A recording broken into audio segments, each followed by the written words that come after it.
अगर आप social media पर हैं, जैसे कि ट्विटर है या व्हाट्सएप है या फेसबुक है, तो आपने एक ख़ास बात नोटिस की होगी जब से ये इज़राइल और हमास का जो तनातनी लड़ाई झगड़ा शुरू हुआ है, युद्ध शुरू हुआ है, कि हमारे हिंदुस्तान के जो भक्तगण हैं, वो इज़राइल की तरफ से लड़ने को बड़े तैयार हैं।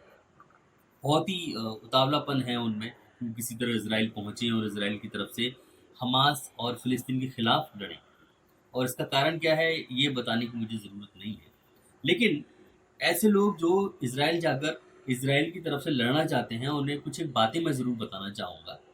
पहली जो बात है, वो अदानी से रिलेटेड है। गौतम अदानी साहब जो हैं, उनकी एक कंपनी है, उनकी ग्रुप ऑफ कंपनीज़ में से एक कंपनी है अदानी पोर्ट्स।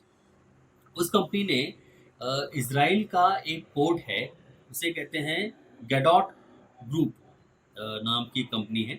और इन दोनों ने मिलके, अदानी पोर्ट्स और गडॉट ग्रुप ने मिलके, इज़राइल का एक सरकारी पोर्ट है जिसका नाम है हाइफा पोर्ट, उसको अक्वायर कर लिया है, उसको ले लिया है मतलब। अच्छा, दूसरी बात ये है कि इस डील में इन दोनों ने मिलके ये जो बिजनेस शुरू किया है वहाँ पे, इस पूरे बिजनेस में अदानी पोर्ट्स का 70% का शेयर है। तो यहाँ के भक्तगण अगर वहाँ जाते हैं इसराइल की तरफ से लड़ने के लिए, तो हो सकता है युद्ध थोड़ा और लंबा चल जाए। और अगर लंबा चला तो अल्टीमेटली नुकसान जो होगा, उनकी जो मित्र मंडली है मोदी जी की, अ, उनको ही होने वाला है अल्टीमेटली। तो जाने से पहले थोड़ा ध्यान रखें।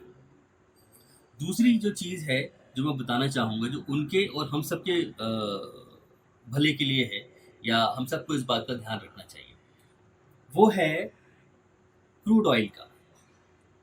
हमको पता है कि जो गल्फ़ कंट्रीज़ हैं और जो मिडल ईस्ट वाली जो कंट्रीज़ हैं, और इज़राइल भी उन्हीं में से एक है, वहीं पर है स्थित वो कंट्री। तो आपने देखा होगा कि जितना भी आपको मालूम होगा कि जितना भी ऑयल वगैरह आता है, गैसेज़ वगैरह आती हैं, सब वहीं से हम इम्पोर्ट करते हैं। तो अगर ये युद्ध बढ़ता है, तो हो सकता है उसमें उसका जो रेट है वो ज़्यादा हो जाए, महँगी हो जाएँ वो चीज़ें। और अगर वो महँगी हो जाएँगी, पेट्रोल जैसी चीज़, डीज़ल जैसी चीज़, गैस जैसी चीज़ जब महँगी हो जाती है हमारे देश में, तो बाकी की जितनी भी सारी चीज़ें हैं, वो सब महँगी हो जाती हैं, क्योंकि ट्रांसपोर्टेशन महँगा हो जाता है। तो आपके वहाँ जाने से युद्ध लंबा खिंच सकता है और ये सारी परेशानी हो सकती है। अगला जो कंसर्न है, वो है सॉफ्टवेयर से रिलेटेड। हमारे यहाँ आपने देखा भी होगा, आजकल क्रूड ऑयल जो है, उसका भी रेट बढ़ने ही लगा है। आप अखबार ज़रा देखें ढंग से तो पता लग जाएगा। तीसरी जो बात थी, वो सॉफ्टवेयर कंपनीज़ के बारे में थी, कि हमारे यहाँ जो कंपनीज़ हैं लाइक इन्फोसिस है, एचसीएल टेक्नोलॉजीज़ है, टीसीएस है, इनको भी बहुत सारे प्रोजेक्ट्स वहाँ से मिलते हैं। तो इनका भी नुकसान वहाँ से हो ही रहा है। तो आप वहाँ ना जाएँ तो ही अच्छा। और इनसे जुड़ी एक दूसरी बात ये है कि इन्फोसिस कंपनी ने इज़राइल की एक सॉफ्टवेयर कंपनी है पनाया, उसे $200 मिलियन में खरीदा है। अब आप सोचो, आपके देश की एक कंपनी जो इतनी बड़ी नामचीन कंपनी है, उसने एक देश में जाके इतने पैसे खर्च करके एक कंपनी खरीदी है, और वो कंपनी में काम शुरू ना हो, इतने पैसे इन्वेस्ट करने के बाद में प्रॉफिट ना आए, तो नुकसान कंपनी का है। और कंपनी आपके देश की है, तो अल्टीमेटली आपके देश को नुकसान है।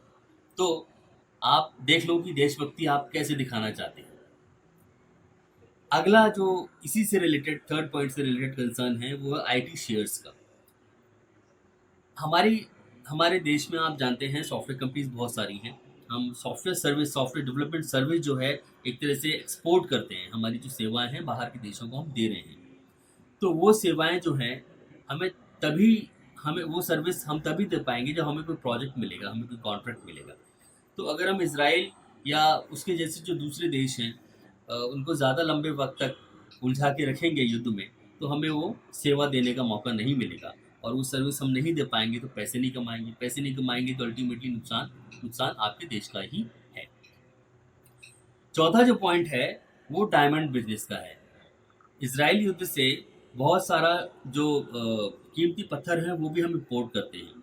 और आप जानते हैं, हीरो का जो व्यापार है, वो हमारे यहाँ गुजरात में सबसे ज़्यादा होता है। तो जो देशभक्त हैं असली, वो चाहेंगे कि हीरा व्यापार व्यापार को नुकसान ना पहुँचे। इसलिए आप ध्यान रखें कि भाई साहब, आप इस युद्ध में ना जाएं और युद्ध को लंबा होने से बचाएं। अगला जो पॉइंट है, पांचवा, वो है गोल्ड का। आप अखबार पढ़ें, न्यूज़ सुने, तो आप देखेंगे कि जो सोना है उसका जो रेट है वो भी बहुत बढ़ गया है आजकल इस युद्ध की वजह से। और आप देख रहे हैं कि अब शादियां आने वाली हैं, दिवाली के बाद में शादियां हमारे भारत में नॉर्थ इंडिया में कम से कम शुरू हो जाती हैं, और सोना कितना सारा इस्तेमाल होता है उसमें आपको अंदाज़ा होगा। तो अगर सोने का रेट बढ़ जाता है तो जो शादी का जो बजट है वो भी अल्टीमेटली बढ़ जाएगा, क्योंकि शादी में जितनी भी सारी चीज़ें इस्तेमाल होती हैं उन सब में से सबसे महंगा जो चीज़ कोई है, सबसे महंगी जो चीज़ है वो सोना ही है। तो भाई साहब, वहाँ जाने से पहले इन सारी बातों का आप ध्यान रखें। अगर आप चाहते हैं कि भाई युद्ध जो है कम से कम टाइम के लिए चले, तो आप वहाँ ना जाएं, और सच्चे देशभक्त हैं तो ना जाएं। और आपको देश से दुश्मनी ही निकालनी है तो आप ज़रूर जाइए, कौन रोक सकता है। वो बाय।